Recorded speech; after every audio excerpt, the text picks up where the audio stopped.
நமஸ்காரம். உங்க கல்பனா ஸ்ரீகாந்த் தனுசு ராசி மற்றும் தனுசு லக்ன அன்பர்களுக்கு எப்படி இருக்கும் அப்படின்றது இந்த பதிவுல நம்ம பார்க்க போறோம். ஃபர்ஸ்ட் அண்ட் ஃபார்மோஸ்ட் நிதானம் அப்படின்றது இந்த மாசம் முழுக்க நீங்க கடைபிடிக்கணும்.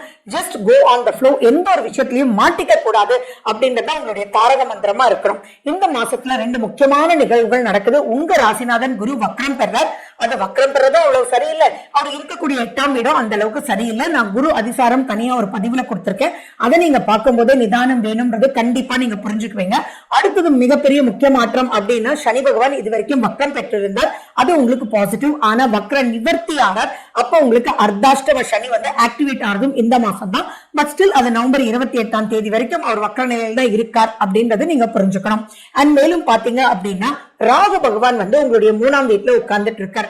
3ஆம் வீட்டுல ராகு இருக்கும்போது எதுல எல்லாம் நீங்க ரொம்ப கேர்ஃபுல்லா இருக்கணும் அப்படின்றத நீங்க புரிஞ்சுக்கணும். இப்ப அசாத்திய தைரியம் வரும், எதானாலும் பாத்துக்கலாம்டா அப்படின்னு நீங்க வந்து இருந்தீங்க அப்படின்னா மாட்டிப்பீங்க. சரி, உங்களுக்குள்ள ஒரு கேள்வி இருக்கலாம், ராகு எப்பயோ மாறிட்டாரு, இப்ப என்ன புதுசா சொல்றீங்க அப்படின்னு. என்னன்னா, இது வரைக்கும் குரு பகவானுடைய பார்வையில இருந்தார், ஆனா இப்ப குரு பகவானுடைய பார்வையில அவர் இல்ல. அப்ப 3ஆம் வீட்டுல ராகு வந்து வேற மாதிரி செயல்படுவார், கண்ட்ரோல் இல்லாத நிலை.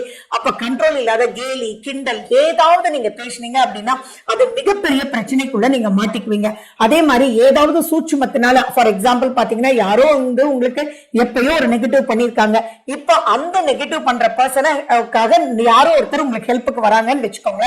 அந்த பாயிண்ட்ல நீங்க அவங்களுக்கு ஹெல்ப் பண்ண போனீங்க அப்படின்னா அதுல மாட்டிக்கிறது நீங்களா தான் இருப்பீங்க. அதனாலதான் எந்த ஒரு சிக்கலுக்குள்ளேயும் சிக்காம இருக்கணும் அப்படின்றத நீங்க ரொம்ப ரொம்ப ரொம்ப முக்கியமா உங்க மைண்டுக்குள்ள ரெஜிஸ்டர் நீங்க பண்ணிக்கணும். ஏன்னா உங்களுடைய ஜாதகப்படி பாத்தீங்கன்னா உங்களுடைய 4ஆம் வீட்டுல சனி, அடுத்தது 9ஆம் வீடு சூரியன். அந்த சூரியனுமே 11ஆம் வீட்டுல இருந்தாலும் பவர் இழந்து இருக்காரு. சோ அப்படி இருக்கும்போது நீங்க எந்த சிக்கல்ல சிக்கினாலும் உங்களுடைய தாய் தந்தையர் வந்து உங்களுக்கு ஹெல்ப் பண்ண முடியாத நிலை. அவங்களுடைய